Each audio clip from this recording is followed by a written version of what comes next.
Boa noite a todos.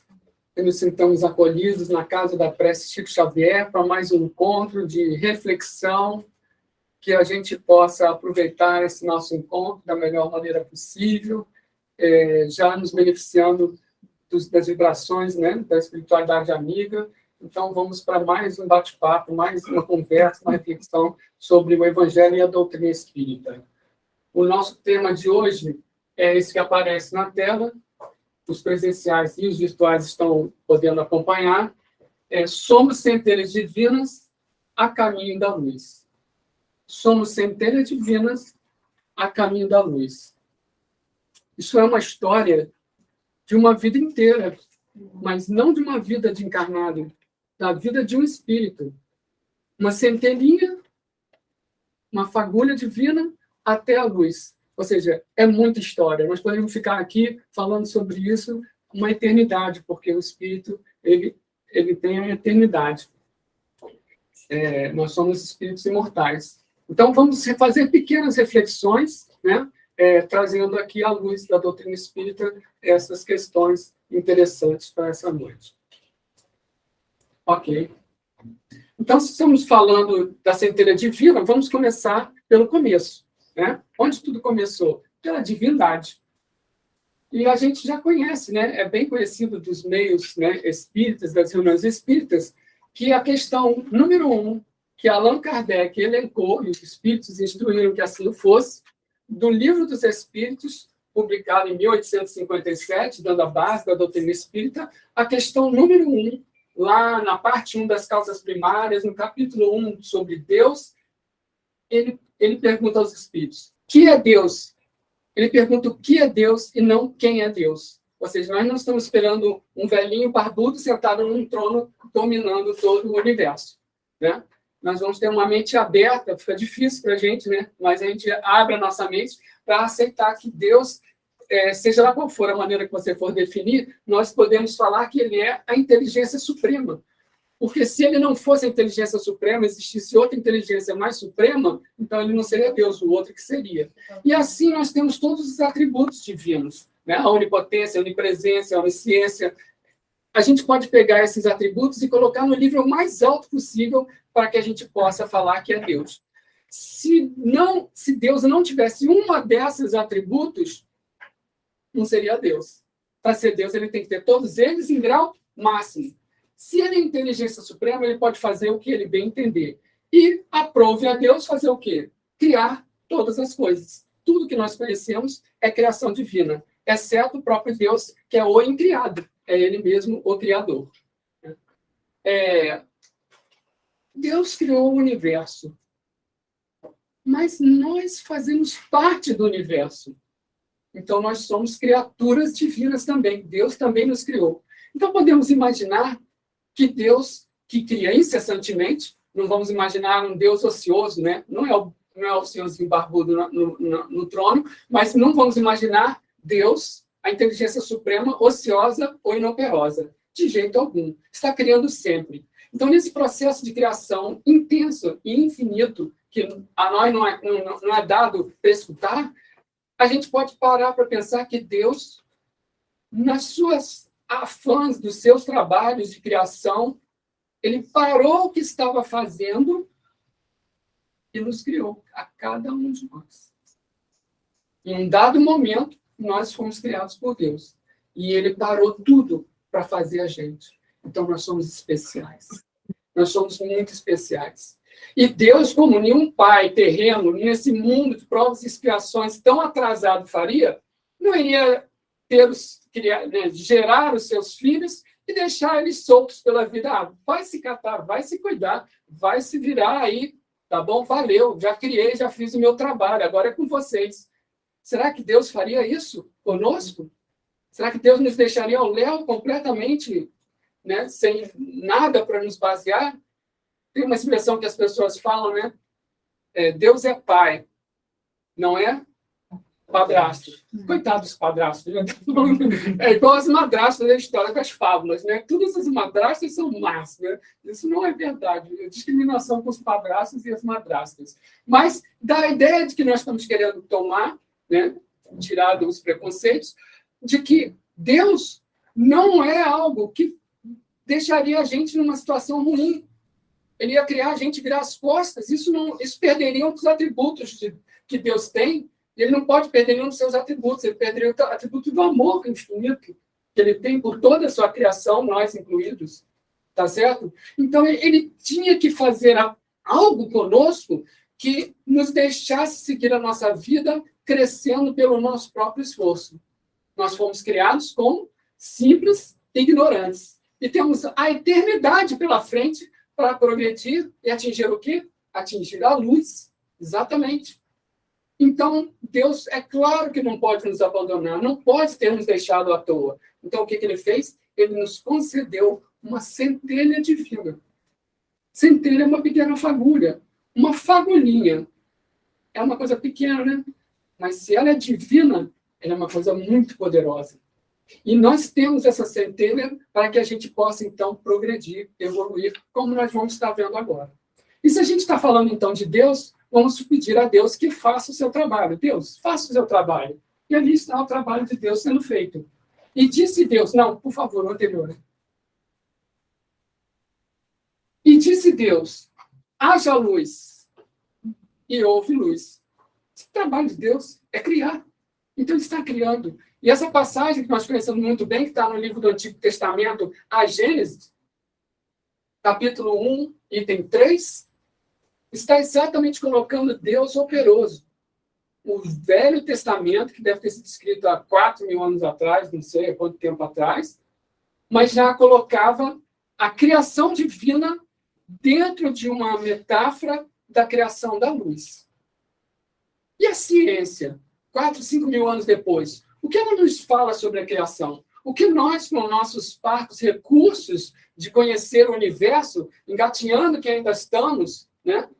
O que nós achamos sobre a criação?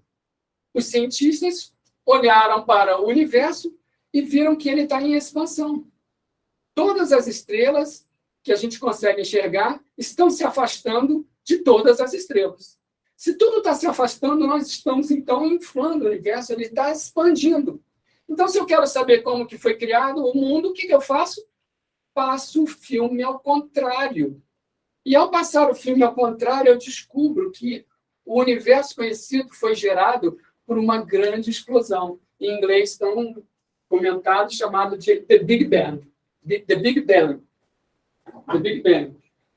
Aqui, é claro, aparece uma visão artística que nós não temos uma foto do Big Bang, nós não sabemos como é que ele foi exatamente, mas imaginamos que seja algo assim. E isso que está aqui do Big Bang é exatamente o que foi colocado lá na Gênesis. Não é impressionante como é que depois de tudo isso as coisas se encaixam? Então, se estamos falando da criação divina, vamos então falar que ele criou a luz, vamos falar, próximo, sobre a luz e o espectro eletromagnético. Bom, existem na natureza vários tipos de ondas. Nós conhecemos a onda do mar, nós conhecemos a onda num lago, né? Quando a gente joga uma pedra numa superfície calma de um lago, as ondas vão produzindo e vão se espalhando. A gente tem o quê? A onda sonora, é o som, né, que chega até a gente quando a gente fala, as cordas vocais vibram e emitem ondas de compressão do ar e que se espalha por aí e a gente é capaz, então, de detectar elas ouvindo. Da mesma forma, a gente consegue ver as ondas, né, no mar, subindo e descendo. Né? Se tiver alguém com uma boia na superfície da água, vai estar subindo e descendo sob efeito dessa onda. Essas são ondas chamadas materiais, elas precisam de um meio. A onda sonora pode se transmitir no ar, pode se transmitir na água, os golfinhos falam entre si, e pode se transmitir também na matéria rígida. Né? Como que ela faz isso? A gente sabe que existem os detetores sísmicos, né, que medem as vibrações. Né? Então, esses detetores eles captam as ondas que estão andando através do solo. Então, esses tipos de ondas elas podem se produzir nesses meios, mas elas não conseguem se produzir no espaço vazio.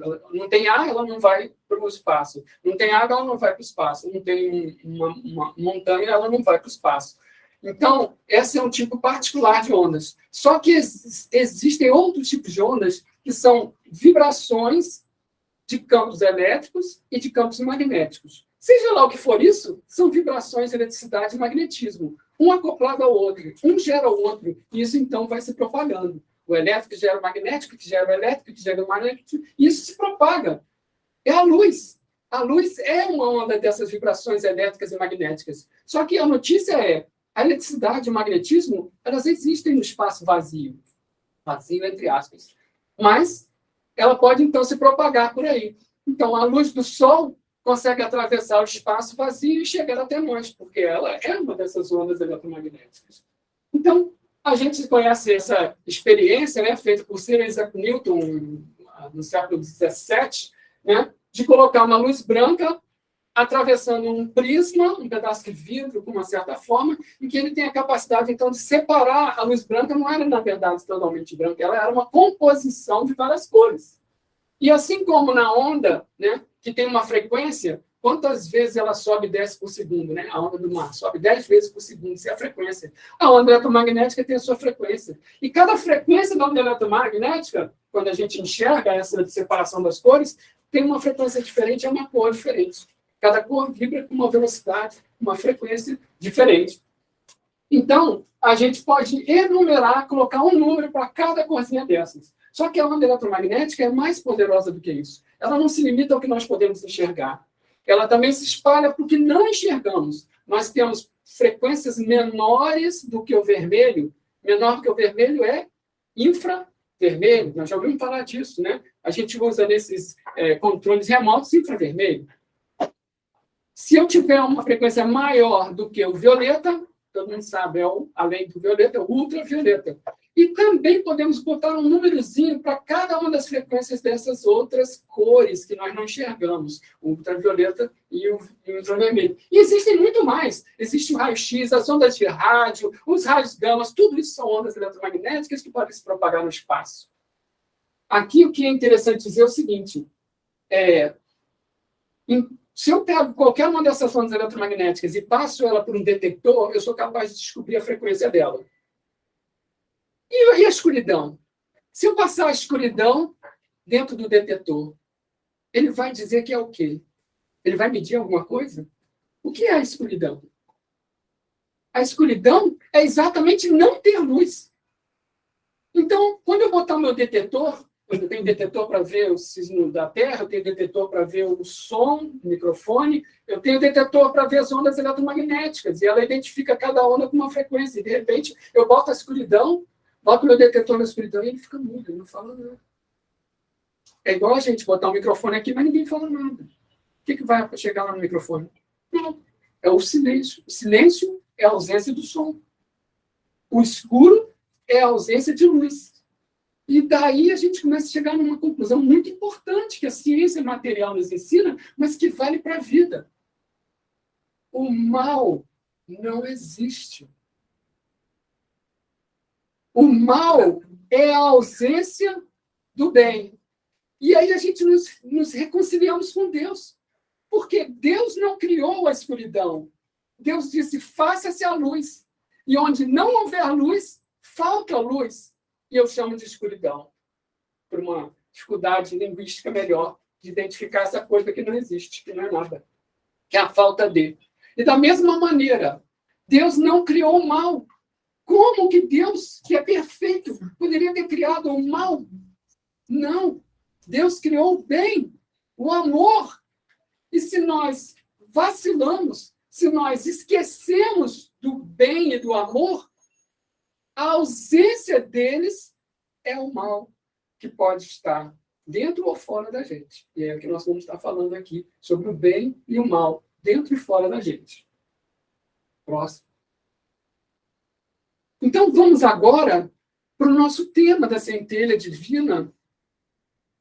Vamos buscar lá no Livro dos Espíritos novamente, agora na parte 2 do Livro dos Espíritos, tem 4 partes, do Mundo Espírita, capítulo 11, dos 3 reinos. E a gente vai observar que na questão 613, que fala de um assunto paralelo, os Espíritos respondem, quando termina essa sessão, o Kardec faz uma série de comentários. Ele está falando sobre o capítulo dos 3 reinos. E aí ele comenta essa passagem que a gente destacou aqui para chamar a atenção. o homem possui como propriedade sua. O que significa uma propriedade? É meu, é intransferível. A alma ou espírito, sabe, é o que a gente convenciona chamar alma ou espírito quando está encarnado. Centelha divina que lhe confere o senso moral e é um alcance intelectual de que carecem os animais e que é nele o ser principal, que pré-existe e sobrevive ao corpo, conservando a sua individualidade. Quanta informação nós temos aqui. Ou seja, o espírito, a alma, nós somos o espírito e a alma. Né? Quando às vezes a gente fala o espírito de Emmanuel, não é o espírito de Emmanuel, é o espírito Emmanuel. Emmanuel é o espírito. O espírito, ou a alma do espírito encarnado, é uma centelha divina. O que é uma centelha? Já falamos. É uma fagulha. É um pedacinho de luz pequenininho. Isso é uma centelha. Né? Quando a gente estava lá no tempo das cavernas, primitivo, né, e chovendo, morrendo de frio, e tinha que se defender dos animais, e enxergar, e cozinhar, a gente lascava as pedras uma contra a outra até sair uma fagulha que ia para um material que pudesse ser, né, ígneo, que pudesse pegar fogo, e aí eu estava de posse da luz e do fogo, né, que foi tão importante para a evolução da humanidade. Mas Deus nos concede uma centelha. Por que Deus nos concede só uma centelha? Ô filho ingrato! Porque você tem que fazer a sua parte. Porque ele se tivesse já pronto, aí eu vou fazer o ser, vou fazer o Joãozinho, já perfeito, já luz. Qual a graça, Joãozinho? Não tem graça. Vamos fazer vocês simples e ignorantes e vamos te dar uma centelha, uma bússola, uma semente que vai viver em você e isso daí vai ser o seu guia para atingir a perfeição que a gente está simbolizando aqui pela luz, os espíritos de luz. O que são os espíritos de luz? Espíritos puros que já atingiram a perfeição, cujo maior modelo, segundo a doutrina espírita, que nós temos aqui no Ocidente, é Jesus de Nazaré, nosso mestre cristão. Ele nos confere o senso moral e o alcance intelectual. O que é isso? São as duas asas da evolução. Não adianta a gente correr na frente com só uma delas, que a gente vai ficar manco. O pássaro consegue voar se uma das asas está ótima e a outra não? Não, ele vai fazer voos rasantes, ele vai subir e vai descer, ele vai estar na terra. Então, nós precisamos cultivar essas duas asas que ele nos dá, o senso moral e alcance intelectual, que carece dos animais, ou seja, os animais não têm essa decisão moral e a inteligência deles é bem mais limitada do que a nossa. Eles, claro, são inteligentes, não há dúvida nenhuma quanto a isso. E é nele, no espírito, o ser principal, que existe e sobrevive ao corpo. Olha aí, já falando que nós somos espíritos imortais, nós não morremos. A morte não existe para nós. Pode existir o desencarne, perder o corpo de carne, mas não a morte do espírito. Para matar o espírito, você teria que matar a centelha divina que está dentro dele. E alguém consegue apagar uma centelha iluminada por Deus? Sinto muito. Então, essa centelha pode ser pequenininha, pode ficar bruxuleante, pode crescer, mas apagar? Nunca. E nós conservamos nossa individualidade. Próximo. Então, vem uma questão complementar a essa que nós estamos discutindo, da centelha divina, que é a questão 621 do Livro dos Espíritos, está lá na Leis Morais, agora já é a parte 3 do Livro dos Espíritos, as Leis Morais, da Lei Divina Natural, em que se pergunta aos espíritos, Allan Kardec propôs essa pergunta aos espíritos: onde está escrita a lei de Deus, a lei divina? Onde? Onde eu vou procurar? Nós sabemos como encontrar a Deus. É simples, é só olhar para a natureza e para a criação dele, ele está presente lá. Mas onde está escrita a lei dele? A lei dele está aí, funcionando. Mas onde ela está escrita? Na consciência, respondem os espíritos. Tá certo? Então, como nós temos essa semente, como nós temos essa centelha divina que nos foi dado a consciência. A consciência é o que vai nos dar a decisão moral, que é o que nos distingue de todos os outros seres da criação.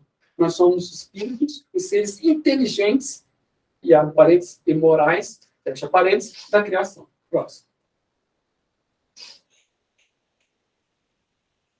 Então, vamos a algumas passagens do Evangelho que vão nos elucidando, vão dando oportunidades de reflexão sobre este assunto. Nós vamos encontrar no Evangelho de Lucas, no capítulo 17, a seguinte passagem. Sendo Jesus interrogado pelos fariseus sobre quando viria o reino de Deus, respondeu-lhes. Isso é uma pegadinha, né? Eles estavam sempre o tempo todo tentando fazer pegadinha. E, gente, a coisa mais fantástica do mundo são as respostas que Jesus dá, né? Ele desbanca todos aqueles profetas não, sacerdotes daquela época, né? Então, Jesus, interrogado pelos fariseus sobre quando viria o reino de Deus, respondeu-lhes: o reino de Deus não vem com uma aparência exterior. Nem dirão, ei-lo aqui, o reino de Deus, ou ei-lo ali, o reino de Deus, pois o reino de Deus está dentro de vós. O que é o reino de Deus dentro de vós? Gente, um reino inteiro aqui dentro é muito poderoso. É a nossa centelha divina que está aqui presente. E onde que nós vamos buscar essa centelha? Quem está buscando? Eu vou sair com uma lâmpada por aí, procurando a centelha. Opa, tem uma linha ali. Eu não posso passar por causa do pessoal. Eu vou sair por aí andando com essa luz, procurando onde que está o reino de Deus. Mas não adianta procurar lá fora, é lá dentro. O reino é onde mora o rei. O rei é o poderoso, é o que comanda, é o que manda nos seus súditos. Então, nós vamos buscar o que manda na gente lá fora. É isso que a gente faz a maioria das vezes. Nós somos mandados pelas coisas exteriores. Que seja as facilidades do mundo material, ou os apelos do mundo material, ou seja, os dogmas, os ritos que nos aprisionam. Então, nós não podemos colocar esse poder todo na mão das coisas exteriores. Por quê? Eles vão nos comandar. E nós não queremos ser comandados pelo mundo material. Porque nós temos algo para nos comandar lá dentro que às vezes a gente esquece, que é a centelha de Deus. Nós carregamos dentro de nós. Próximo. Vamos falar uma continuidade dessa ideia de onde está, né, o reino de Deus, a centelha divina, e isso nós vamos encontrar na carta de Paulo aos Coríntios. A primeira epístola de Paulo aos Coríntios, no capítulo 3, disse Paulo: não sabeis vós que sois o templo de Deus? Vocês são o templo de Deus. E que o Espírito de Deus, ou seja, Deus é o Espírito de Deus, habita em vós. Então, mais uma vez, né, Jesus falou lá atrás, Paulo de Tarso vai falar lá na frente com uma outra linguajar, aqui usando a ideia do templo. Né? O templo é o quê? É o local de oração, é o local de adoração. Então, aonde que eu vou depositar a minha adoração? Lá fora, nas coisas mundanas? Não. Vós sois o templo de Deus, vós sois deuses. Então, você vai procurar dentro de vocês. Então, nós temos que acomodar essa centelha divina dentro de nós. E nós somos responsáveis por ela. Embora ela não vá se apagar, que a gente não anda para trás, ela pode não crescer, ela pode ficar estacionada. E não é isso que nós desejamos. Né? Vamos pegar um exemplo. A semente. Né? A sementinha pode ser pequena, mas ela pode conter informação de toda a árvore. Aí eu vou pedir para passar o próximo slide e depois retornar para esse, porque eu peguei emprestado o slide aí do Estevão, que fez uma apresentação para nós no ano passado, no culto de Natal, e apresentou esse slide tão lindo, né, que é o Parque Nacional de Sequoias dos Estados Unidos, na Califórnia, nos Estados Unidos.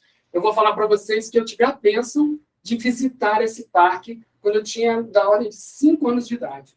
E foi algo que me impressionou profundamente. Eu me lembro hoje daquela cena, daquele ambiente, daquelas árvores gigantescas. São árvores que podem chegar a mais de 100 metros, 100, 120 metros de altura. Olha a grossura dessas árvores. E elas podem viver 800 anos. E elas surgiram a partir de uma semente que tem 1 centímetro, 2 centímetros que seja.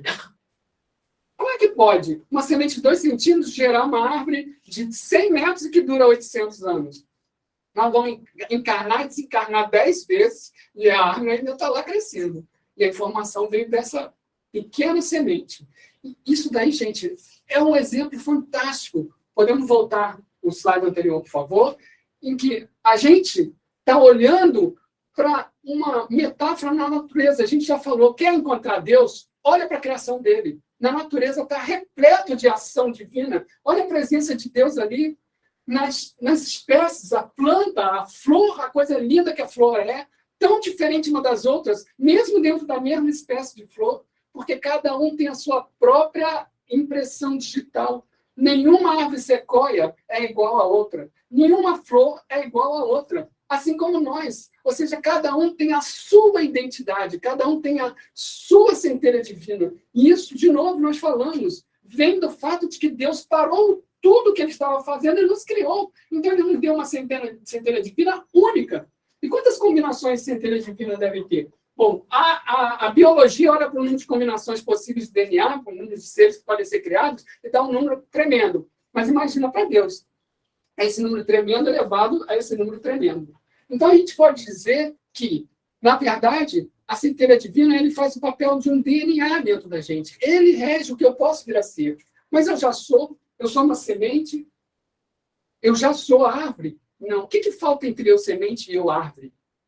Falta a evolução, falta o cuidado. Eu vou ter que regar, eu vou ter que botar terra, eu vou ter que botar adubo, eu vou ter que proteger da neve, eu vou ter que proteger do sol causticante. Eu vou ter que cultivar, cultuar, cuidar da minha centelha divina para que ela possa progredir, para que o DNA possa fazer o seu papel, né? Todo mundo sabe o que é DNA, né? Todo mundo ia falar, né? Desoxinucleic ácido, né? Ácido desoxinucleico. É o que nós todos íamos falar, né? Não sabe o que é DNA? Que está em nós? Deus nos ama. Isso está dentro de nós e ninguém vai tirar. Não vou deixar ninguém tirar o meu DNA. Próximo.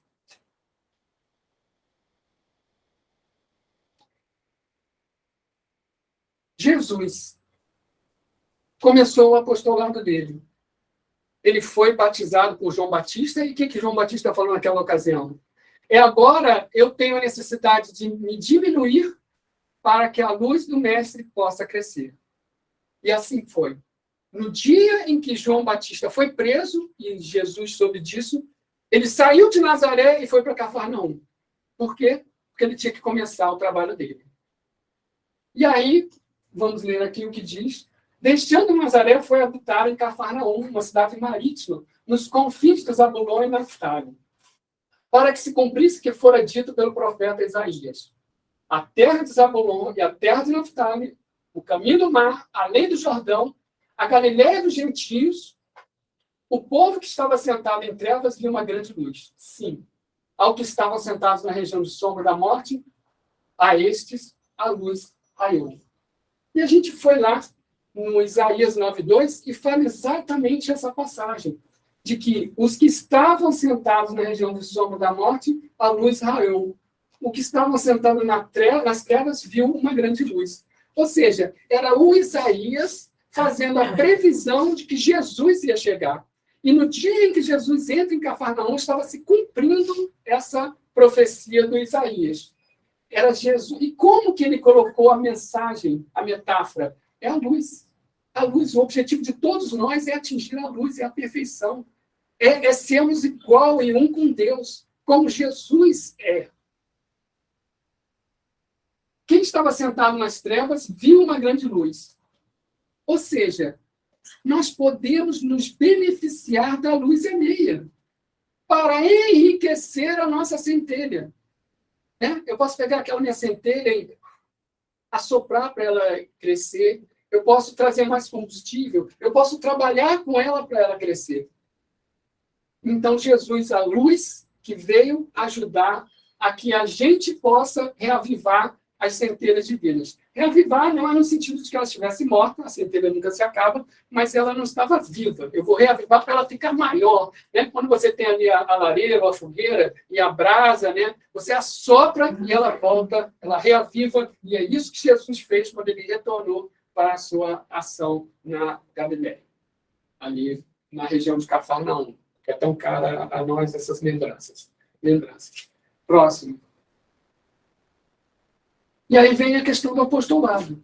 Desde então, Isso está em Mateus, capítulo 4. Desde então, começou Jesus a pregar. Foi exatamente depois que ele voltou para Cafarnaum. Veio para Cafarnaum. E começou a dizer, arrependei-vos, porque é chegado o reino dos céus. E Jesus, andando ao longo do mar da Galileia, na verdade não era um mar, era um lago de Genezaré, mas ele era tão grande, que eles chamavam de mar. E viu 2 irmãos, Simão, chamado Pedro, posteriormente, e seu irmão André, os quais lançavam a rede ao mar, porque eles eram pescadores. Disse-lhes, vinde após mim, e eu os farei pescadores de homens. E eles, pois, deixando imediatamente a rede, o seguiram. Gente, que cena fantástica! Jesus entra em Cafarnaum, vai direto para onde ele sabia que tinha ido, que ele encontra os 2 que podiam estar em alto mar e fala com eles. Larga tudo e me segue. E eles foram. Por que Jesus escolheu eles? Como Jesus escolheu eles? Qual foi o critério? Ele tinha uma lista, checklist, eles iam ser reprovados em tudo, só iam ganhar lá em peixe, a quantidade de peixe, sei lá. O que Jesus usou como critério? O que vocês acham que ele usou como critério? Se ele era rude, mal educado, ou não tinha educação, cultura? Se ele falava alto, gritava e falava, às vezes, talvez um palavrão em hebraico? Não, Jesus olhou para eles e olhou dentro deles e enxergou dentro deles a centelha divina deles. E falou, eu quero essa centelha divina ao meu lado. Eu vou colocar minha luz para que essa centelha divina também cresça. E o que a gente pode chamar de atenção? A prontidão deles. Eles não titubearam. Eles não falaram, peraí, deixa eu pensar. Não, vamos. Arrebatador. Ou seja, eles estavam prontos para esse chamado. Mas eles tinham livre-arbítrio. E sempre terão, se não seriam marionetes divinos. E Jesus teria escolhido outros apóstolos, porque ele ia procurar outras centelhas. Mas aquelas serviam e aquelas aceitaram. Então estavam no ponto para ele começar o apostolado dele. E assim, dessa forma, colocando esses óculos, na verdade, é a visão de Jesus. Jesus não precisa de óculos. Mas vamos dizer que ele usava óculos, porque nós podemos pegá-lo emprestado. Jesus, então, colocando seu óculos de Jesus, conseguia enxergar o potencial daquelas sequoias. O que aquelas sementes poderiam se transformar lá na frente. E Simão Pedro, que discutia com os apóstolos, que questionava Jesus, que dizia que queria andar sobre as águas e afundava, e que negou Jesus 3 vezes, mesmo ele avisando. Jesus sobreviver além, lá na centelha divina dele, e enxergar aquele que iria dar a própria vida para fazer o cristianismo nascente prosperar. Trabalho maravilhoso que o Pedro fez, vamos dizer assim, compensando todas as besteiras que ele fez também. E assim conosco. Nós queremos compensar nossas besteiras, então vamos fazer coisas certas. Vamos para o próximo.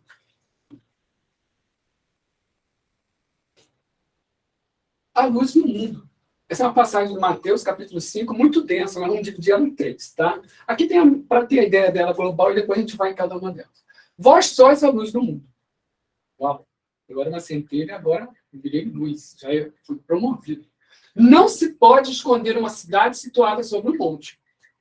Se a cidade está num vale, enquanto eu não chegar no alto das montanhas que cercam o vale, eu não vou ver a cidade. Mas se a cidade está no monte, de qualquer lugar do vale, eu vou ver onde que está a nossa cidade.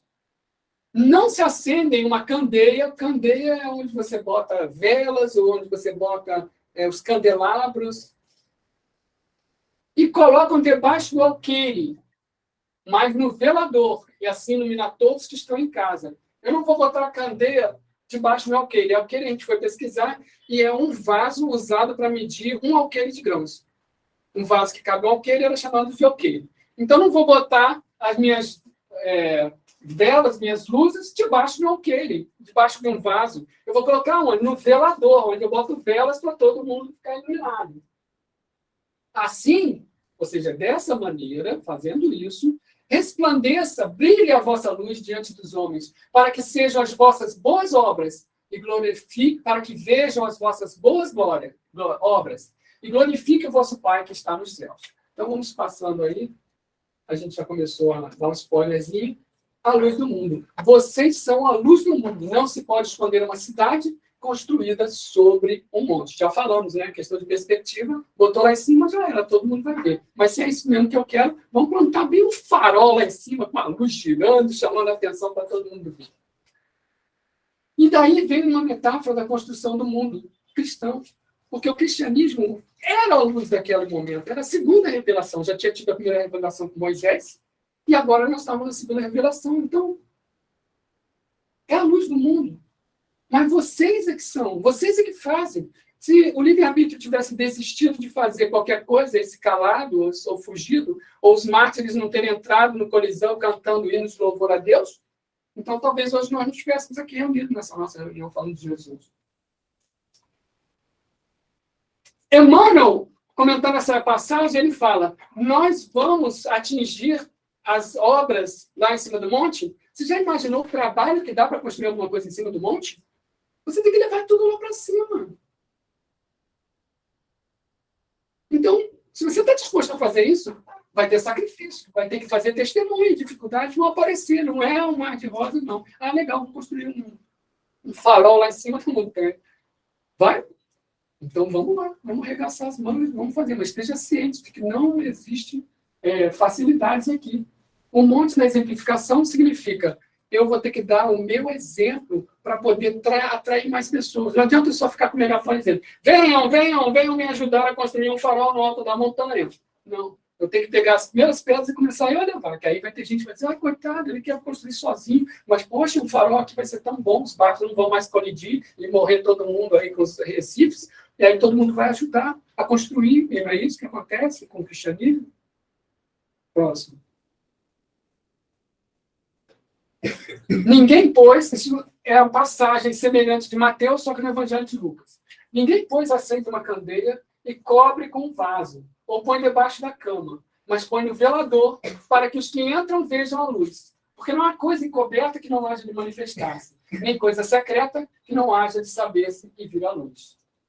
A luz é para todos. E tinha que ser, gente. Tinha que ser.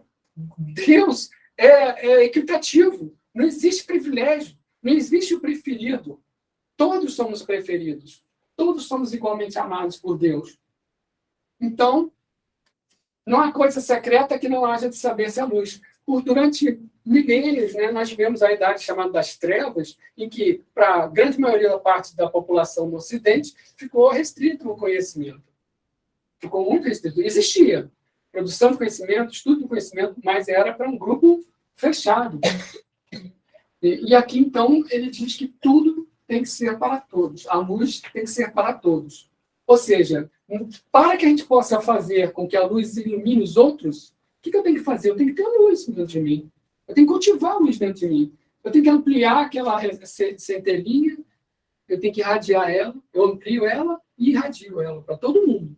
Tem que cuidar dela. E a gente vê também uma passagem de Emmanuel comentando a importância do Espiritismo, em que vem explicar o que Jesus não podia explicar na época dele, porque não seria compreendido. Jesus não estava fazendo jogo duro, não vou contar isso só para os iniciados, aí contou só para os apóstolos. Não, ele contou só para os apóstolos porque eles tinham condições de sorver aquele alimento, aquela papinha. E com o advento do Consolador prometido, no Espiritismo, a terceira revelação, aí nós podemos chegar com toda a pujança da razão e da ciência e confrontar a ciência e a razão com a fé. Então, não tem como eu botar a luz e não botar ela para todo mundo. Não tem mais essa de sociedade secreta para ficar estudando as coisas. Agora é para todo mundo. Qualquer um pode sentar aqui e fazer um estudo. Próximo.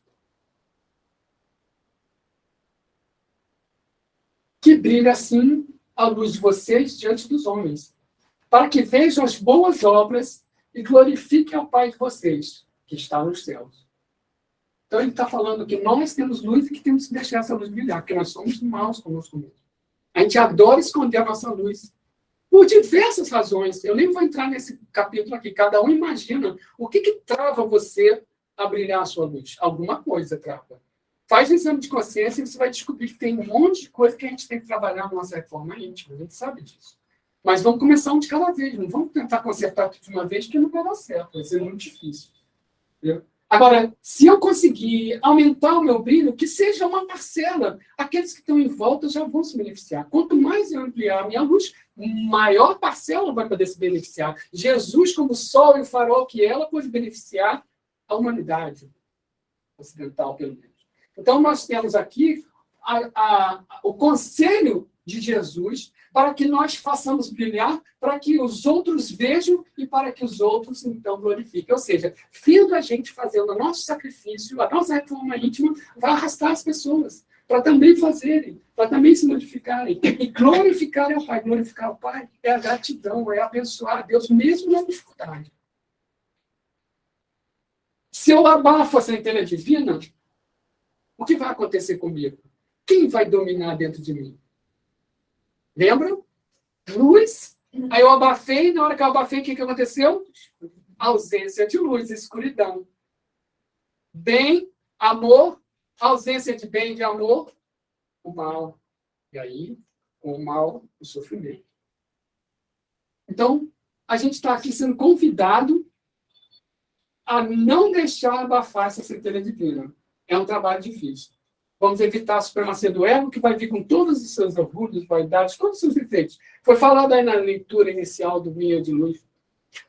Uma lista interminável, quase, de coisas erradas que a gente pode estar fazendo quando a gente deixa o nosso ego e a supremacia. E aí, gente, palavras, exemplos. Palavras são importantes, mas exemplos são fundamentais. Né? E glorificar sempre, tem várias passagens em que Jesus fala: vieram 10 leprosos, curei os 10, só um voltou para glorificar Deus. Então, quem realmente recebeu e tem certeza que não vai voltar a ficar doente, aquele que veio glorificar Deus. Porque é muito bom pedir e receber. E aí, às vezes, esquece, né? É o vinde a mim, mas esquece de a boa. Próximo.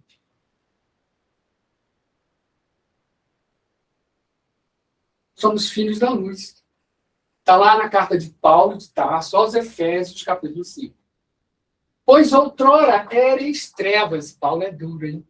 Quando ele fala, ele mano, parte mesmo. Pois outrora erais trevas. Trevas. Mas agora sois luz do Senhor. Andai como os filhos da luz. Pois o fruto da luz está em toda a bondade e justiça e verdade. Erais trevas, mas chegou a luz. Jesus, quem abraçou Jesus?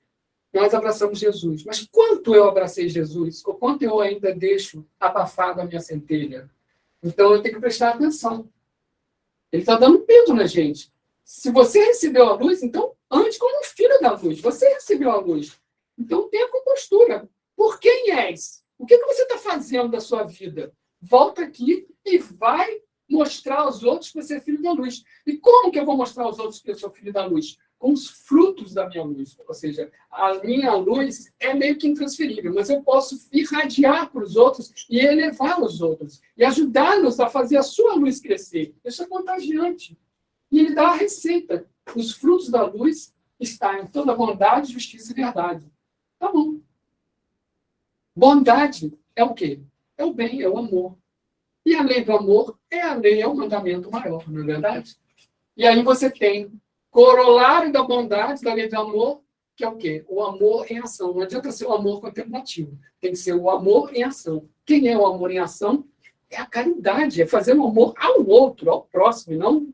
bom, eu tenho que ser caridoso comigo também, porque se eu não me amar, eu não vou amar o outro. Mas eu tenho que prestar atenção nisso.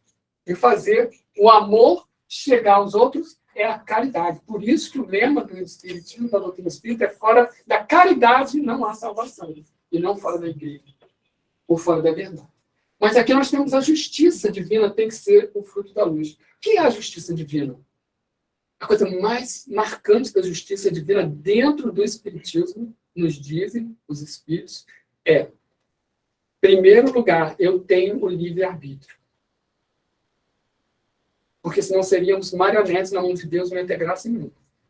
Então nós temos o livre-arbítrio, se ele queremos. Seremos respeitados pelos próprios Espíritos. Ele pode estar do nosso lado, vendo que eu estou na bobagem para cair num degrau, e se eu não pedir ajuda, eles não vão poder ajudar. Livre-arbítrio. Mas, o que freia o livre-arbítrio? Né? O livre-arbítrio pode ser disparado, aí feito um corcel maluco. E aí, o que eu preciso? Eu preciso da lei de causa e efeito, que é uma lei da física mesmo, lei da ação e reação, terceira lei de Newton. Então, isso regula. E a verdade? A verdade é o quê? O que é a verdade? Como é que eu determino a verdade? Eu vou determinar a verdade com conhecimento. Eu tenho que ir estudando para ver a verdade. Então, eu tenho que usar a razão. A verdade significa usar a razão. A fé, eu acredito que isso é a verdade, mas ela não pode ser cega, ela tem que ser pautada na razão. Próximo. Então, fechando 2 slides, eu vou pular a partezinha final, para a gente poder ouvir uma música que fala exatamente sobre os filhos da luz. Tá? O amor é de essência divina. E todos nós, do primeiro ao último, temos no fundo do coração a centelha desse fogo sagrado. Então, todos nós, como falamos aqui esse tempo todo, temos a centelha do amor dentro de nós, temos a centelha divina. Isso está no Evangelho segundo o Espiritismo. Amar ao próximo como a si mesmo. Então, cabe a nós cultivar a nossa centelha divina, mas tem que ter a caridade de enxergar a divina dos outros, a centelha divina nos outros, no próximo. Ou seja, vamos botar o óculos de Jesus e enxergar o potencial que aquela pessoa pode ter. Assim como Jesus olhou para Maria de Magdala e enxergou o que ela podia ser. Olhou para Paulo de Tarso, por que me persegues? E olhou o que ele poderia ser. Os óculos de Jesus que a gente tem que usar. Próximo. O resumo, tirado do texto Centelha Divina de Caibar Schutter, no livro Reforma Íntima. Todo ser carrega consigo uma centelha divina. Bom, é o resumo do que a gente falou aqui.